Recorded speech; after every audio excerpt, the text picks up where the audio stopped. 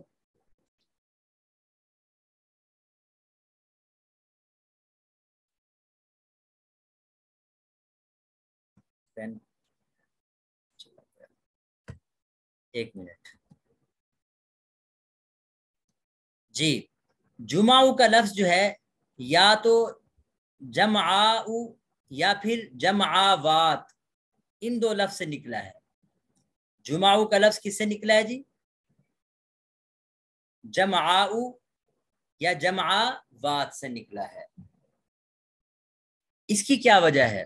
میں اس کو ذرا یعنی تھوڑا سا مفہوم کے ساتھ بیان کر دوں کہ آپ کے سامنے جب یہ لفظ جمعو ہے یہ وصفی مفہوم رکھتا ہے، جمع ہونے والی یا جمع کرنے والی، تو یہ بھی مؤنث کے لیے استعمال ہوتا ہے۔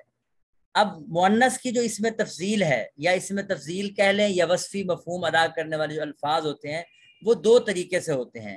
ایک وہ الفاظ ہیں جیسے احمر کا لفظ ہے، آپ نے احمر کا لفظ سنا ہوگا۔ احمر کا معنی کیا ہوتا ہے جی؟ سرخ، سرخ، یعنی کہ سرخ مرد۔ اس کی جو جمع ہے یعنی مؤنث ہے وہ کیا بنتی ہے؟ حمراء۔ کیا بنتی ہے جی؟ حمراء۔ اچھا ایک اور لفظ ہے اس کی مثال جیسے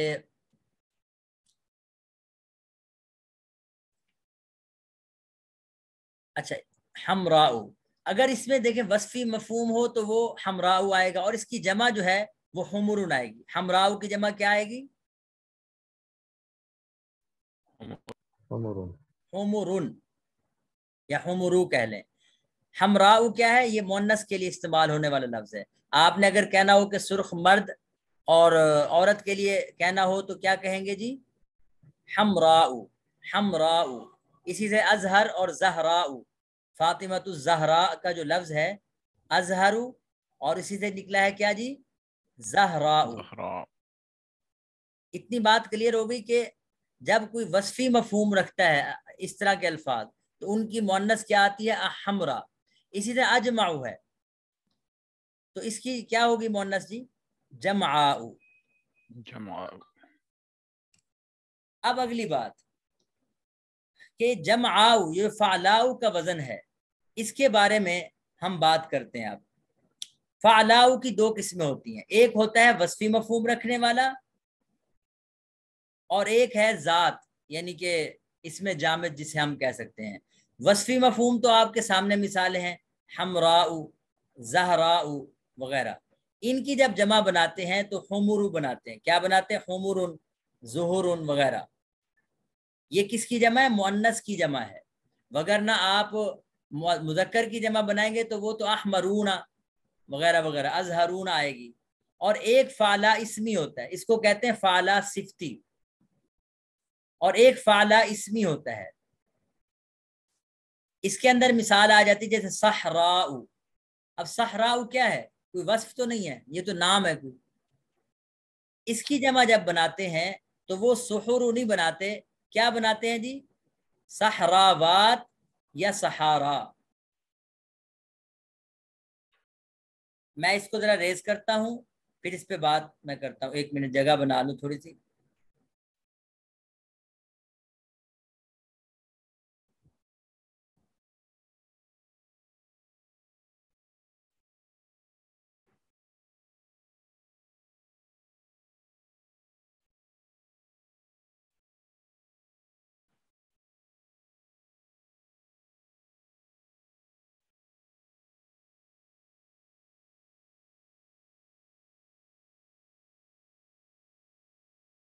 جی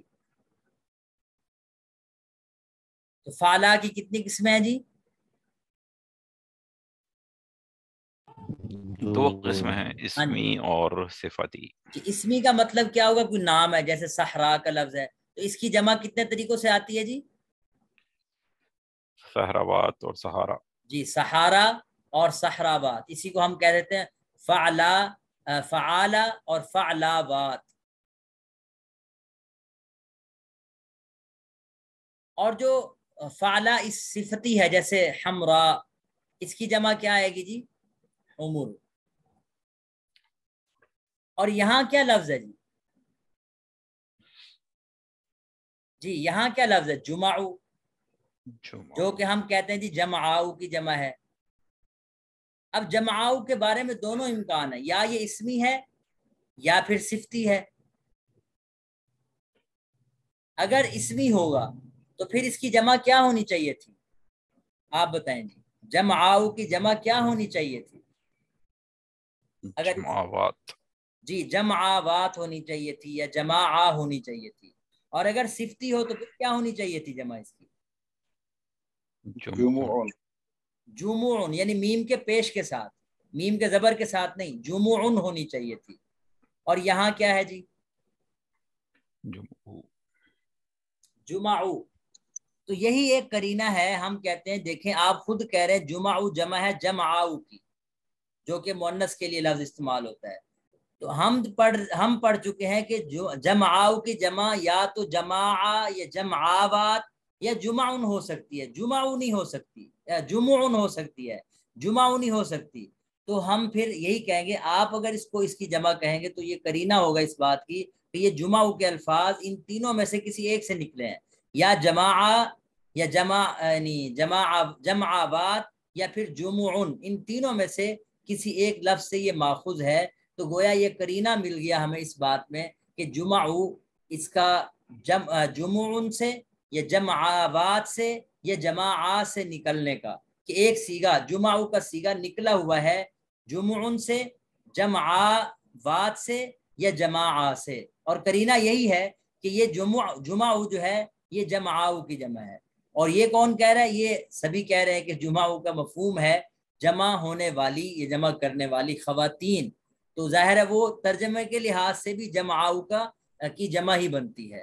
تو میری ساری بحث کا خلاصہ یہ ہے کہ جمعو جو ہے یہ الفاظ خود بتا رہے ہیں کہ ہم یا تو جمعون سے نکلے ہیں یا جماعات سے نکلے ہیں یا جمعاوات سے نکلے. جب اس طرح کا کوئی قرینہ آپ کو مل جائے تو آپ کہیں گے یہ عدل تقدیری ہے. تو یہ عدل کی جب بحث کی جاتی ہے طلباء کے سامنے، ان مثالوں کی وضاحت زیادہ نہیں کی جاتی، یہ وضاحت زیادہ کافیہ میں کی جاتی ہے تاکہ لیول کے حساب سے وہ کی جائے. بس اتنا کہہ دیا جاتا ہے کہ بھی اخر جمع، یہ جو اخر جو ہے عدل تحقیقی ہے، چونکہ وصف کے ساتھ عدل تحقیقی جمع ہوتا ہے، اور جمعہ بھی جو ہے یہ عدل تحقیقی کی مثال ہے. وہ اتنا کہہ کے آگے دوڑ لگا دی جاتی ہے. لیکن میں نے آپ کے سامنے کوشش کی ہے اس بات کی کہ اخارو کے بارے میں بھی وضاحت کی کہ اخارو کیوں عدل تحقیقی ہے، کہ ایک تو وصفی مفہوم ہے اور یہ جو ہے اخرا کے جمع کے طور پر استعمال ہو رہا ہے. اور اخرا بذات خود اسم تفضیل ہے، اسم تفضیل کا استعمال 3 طریقوں سے ہوتا ہے، تو لازمی بات ہے اس کا استعمال بھی ان تینوں میں سے کسی ایک سے ضرور ہوگا. تو یہ ایک قرینہ تھا ایک اس سیگے کا دوسرے سیگوں سے نکلنے کا. اور جمعوں کی بات کریں تو یہ بھی جمعاؤ کی جمع ہے، جو کہ اسمی بھی ہو سکتا ہے صفتی بھی ہو سکتا ہے. اس کی جمع جو ہم پڑھ چکے ہیں وہ 3 طریقوں سے آتی ہیں، یا جماع یا جمعاوات یا پھر جمعون آتی ہے، جمعہ نہیں آتی. لیکن مفہوم ہمارا جمعہ سے بھی وہی مل رہا ہے، تو ہم یہی کہیں گے کہ گویا یہ قرینہ ہے اس بات کی کہ جمعاؤ کی جمع ہونے کا، کہ یہ لفظ بھی جمعاؤ کے الفاظ بھی ان تینوں میں سے کسی ایک سے نکلے ہوئے ہیں. تو میرے خیال میں اتنی جو ہے کافی ہے، اس پہ مزید بات نہ کی جائے. لیکن پھر بھی اگر کوئی چیز پوچھنی ہے تو پوچھ سکتے ہیں، نہیں تو ہم آگے چلیں. جی کسی کے ذہن میں کوئی الجھن ہو تو. اور تھوڑا سا یہ کام ہیوی ہو گیا ہے، اس حوالے سے صاحب کتاب کی طرف سے میں معذرت کرتا ہوں کہ آپ کو کوئی چیز اگر اس میں سمجھ نہیں آئی یا مشکل لگی ہے تو کوئی بات نہیں، ہم انشاءاللہ اب آسان باتیں پڑھتے ہیں آگے. جی ٹھیک ہے سر، الحمدللہ. چلیں امل وصف سے پڑھیں جی آگے. کون پڑھیں گے جنہوں نے نہیں پڑھی عبارت پہلے؟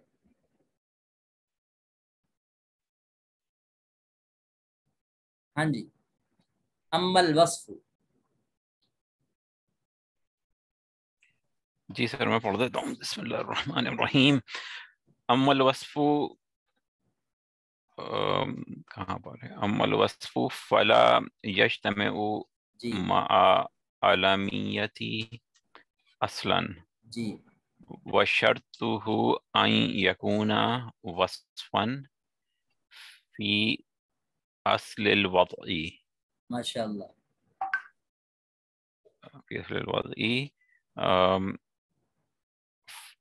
ف یہ فا کیوں کا ہے، کا ہونا چاہیے. فاسود فاسودوا وارقموا غیر منصرف جی غیر منصرف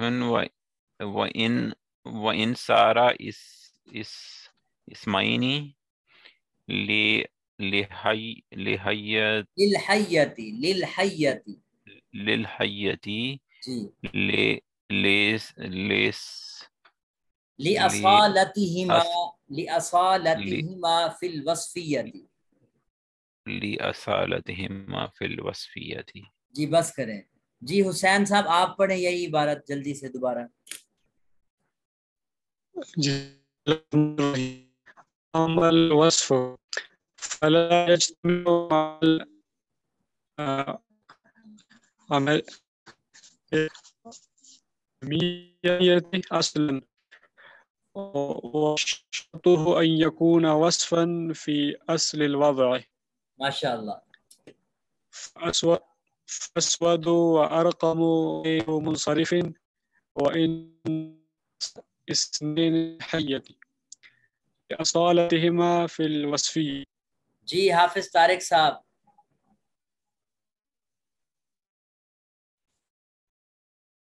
خالد ولی اللہ صاحب آپ پڑھ دیں. بسم اللہ الرحمن الرحیم. اما الوصف فلا يجتمع مع العالمیت اصلا وشرطه ان يكون وصفا في اصل الوضع فاسود وارقم غیر منصرف جی وان صار اسمین للحیۃ لاصالتهما في الوصفیۃ. جی چلیں آگے بھی ہے تھوڑی سی عبارت. جی آپ پڑھ دیں خالد بھی آگے بھی. جی سر. واربع فی قولک مررت بنسوۃ اربعین. جی اربعی اربعین بھیا منصرف اربعین ہی پڑھیں گے پہلے اربعین. بھی اور یہاں بھی اربعین پڑھیں گے کیونکہ منصرف ہے نا یہ. جی مررت بنسوۃ اربعین منصرف مع انه صفۃ جی مع انہ ووزن الفعل جی لعدم الاصالۃ فی الوصفیۃ. جی بالکل. جی آغا ہارون صاحب آپ بھی پڑھ دیں آپ کی بھی یعنی ہو جائے.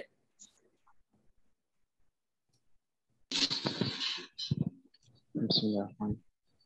اما ثانی یہ اربعون سے پڑھیں اربعون سے. واربع فی قولک مررت جی مررت بنسبۃ. یہ لفظ کیا ہے؟ بنسبۃ جی بنسبۃ اربع جی منصرف مع انه صفته صفتن صفتن صفة ووزن الفعل جی لعدم الإصالة اصالتی عدم جو ہے مضاف پر ہے اور اصالتی مضاف الیہ ہوگا. لعدم فی الوصف الإصالة في الوصف فی الوصفیۃ. جی حافظ طارق صاحب. جی سب. واربع فی قولک مررت بنسبۃ اربعین منصرف مع انه صفۃ ووزن الفعل جی لعدم الاصالۃ فی الوصفیۃ. جی ماشاء اللہ. یہ اصالتی متصف ہے یا اصالتی؟ ہاں جی، فعالتن کا وزن ہے یہ، اصالت. اصالت جو ہے وہ پھر باب افعال ہو جائے گا لیکن مادہ بدل جائے گا، وہ اور چیز ہو جاتی ہے. یعنی اس میں آپ کو تھوڑی سی وضاحت چلنے کاری دوں. اصالت جو ہے یہ فعالتن کا وزن ہے. یہ کون سا وزن ہے جی؟ فعال. اس میں حروف اصلی کیا کیا ہوں گے؟ حمزہ، صاد اور لام. ٹھیک ہے جی. اور اصالت پر ہم کہیں گے تو اس میں حروف یہ وزن بنتا ہے. اصل میں تھا یہ اس کی طرح ہے، اقالتن کی طرح. اقالتن کا حروف اصلی ہے اقوال، یعنی اصل مادہ. تو یہ کیا بنے گا پھر؟ اسوال. تو اس میں آپ ذرا غور کریں، افعال کا وزن ہے تو کون سے حروف اصلی ہوں گے؟ صاد، واو اور لام. تو اس میں حمزہ صاد لام ہے، اس میں کیا ہے؟ صاد واو لام ہے. بہت فرق مادہ ہی بدل گئی جی، مادہ ہی بدل جاتا ہے صرف زیر اور زبر، صرف زیر اور زبر کی برکت سے. اچھا جی، میں وصف کے حوالے سے مختصراً بات کروں. پچھلے پیج پہ چلتے ہیں. اس کو میں مٹا رہا ہوں. کوئی اگر آپ نے کسی نے نوٹ کرنا ہے، یہ بعض میں ریکارڈنگ تو مل جائے گی، وہاں سے بھی آپ نوٹ کر لیں گے.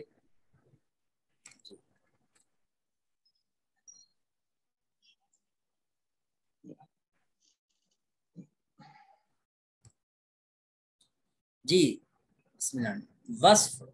وصف کا معنی بنیادی طور پر تو یہ ہے کہ صفت ہونا، خوبی بیان کرنا وغیرہ.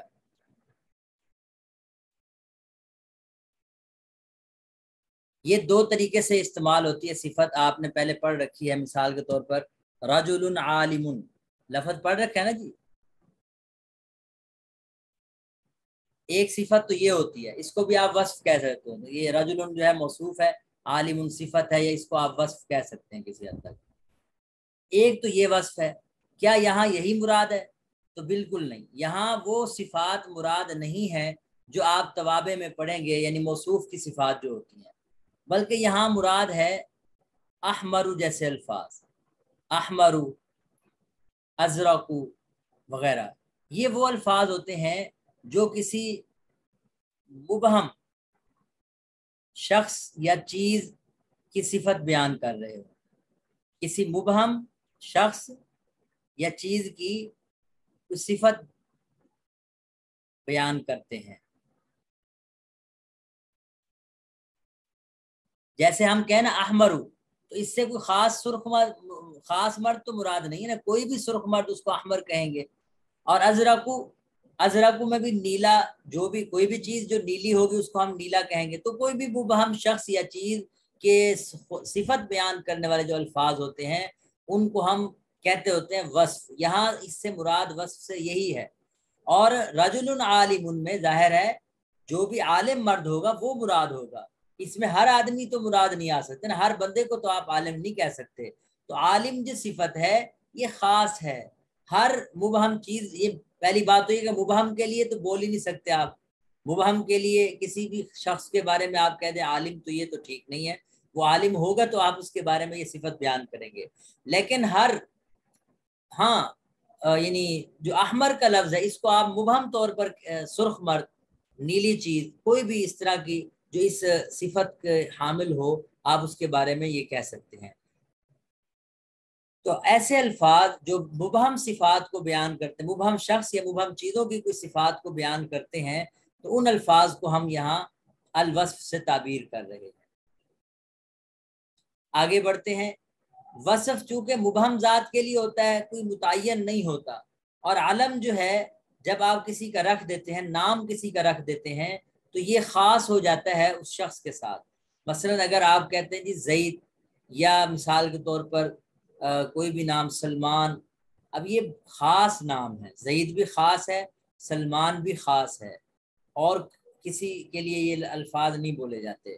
لیکن احمر یہ کسی کے ساتھ خاص نہیں ہے. جو بھی سرخ چیز ہوگی یا سرخ رنگ کا آدمی ہوگا اس کو آپ احمر کہہ سکتے ہیں.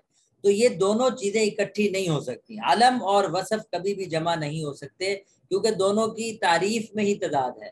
علم کہتے ہیں خاص شخص یا خاص چیز یا خاص جگہ کو، اور جو وصف ہے وہ تو ہے ہی مبہم.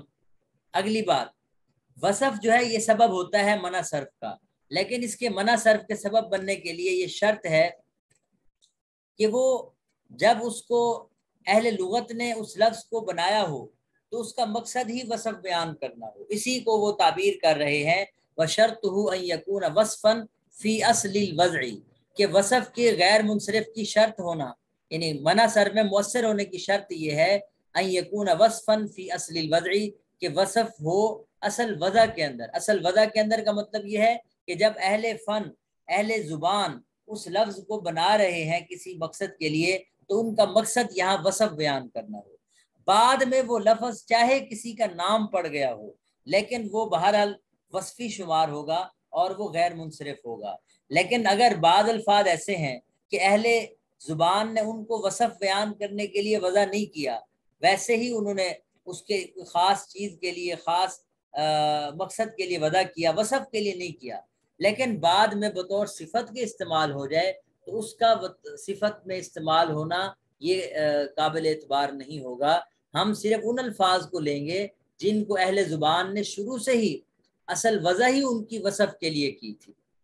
تو یہ مطلب ہے ان یکون وصفا فی اصل الوضع. ایک بات یہاں عبارت کے ترجمے میں ذرا ترجمہ کرتا ہوں تو آپ کو اسی سے واضح ہو جائے گی. اما الوصف، بہر الوصف، فلا یجتمع، یہ یجتمع کے اندر ہوا ضمیر ہے جو وصف کی طرف لوٹ رہی ہے، بس یہ وصف نہیں جمع ہوتا مع العلمیتی، علم کے ساتھ، اصلا بالکل. وشرطہ، اب یہ ہو ضمیر جو ہے اس کا ترجمہ ہم کیا کرتے ہیں اور ابھی سے آپ ذہن میں رکھیں، اگلے اسباب بھی آ رہے ہیں. ہو ضمیر کا ترجمہ کریں گے اور وصف کے منع صرف میں مؤثر ہونے کی شرط یہ ہے.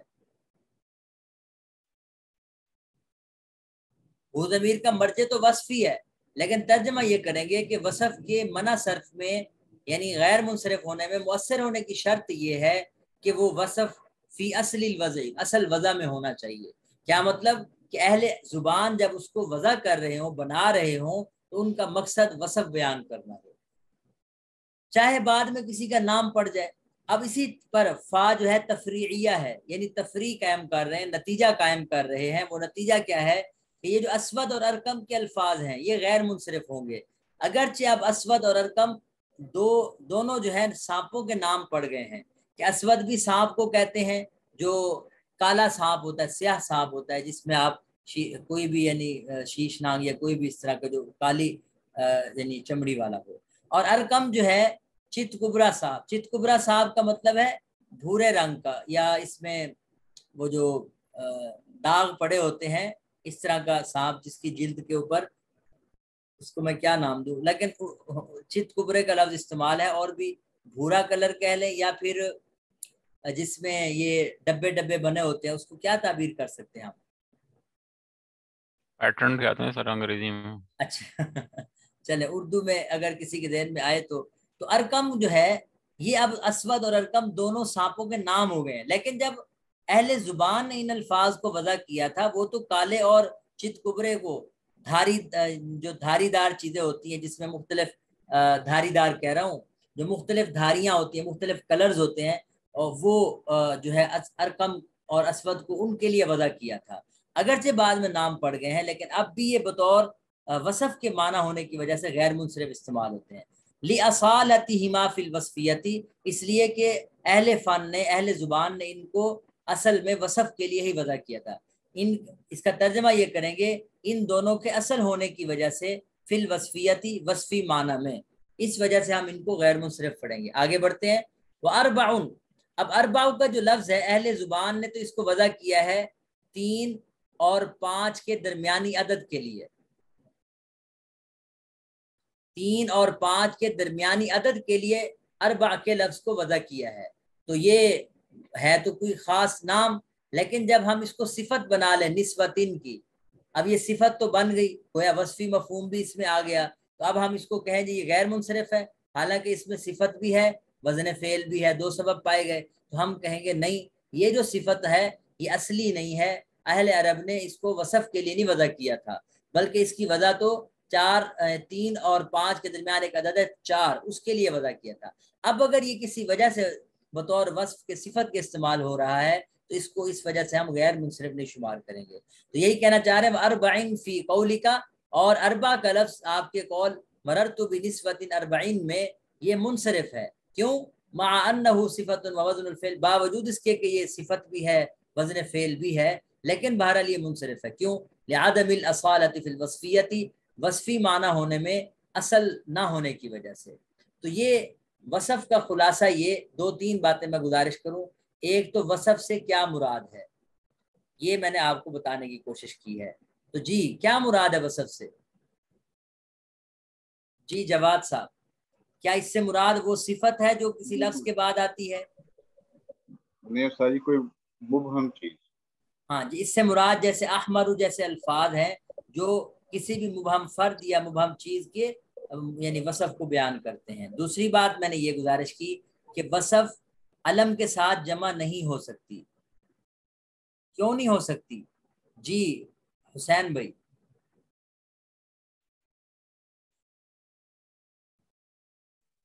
وصف علم کے ساتھ کیوں نہیں جمع ہو سکتا؟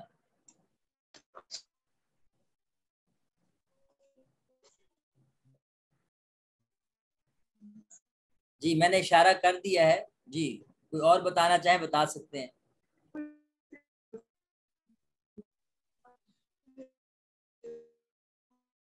ہاں جی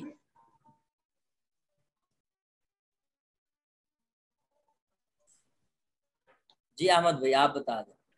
سر پھر یہ متعین ہو جائے، مبہم نہیں رہے گا۔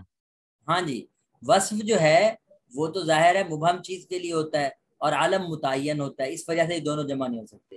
اور تیسری بات یہ کہ وصف کے غیر منصرف میں مؤثر ہونے کی شرط، یعنی وصف سبب تو ہے غیر منصرف ہونے کا، لیکن اس کے غیر منصرف میں مؤثر ہونے کی شرط کیا ہے خالد ولی اللہ صاحب؟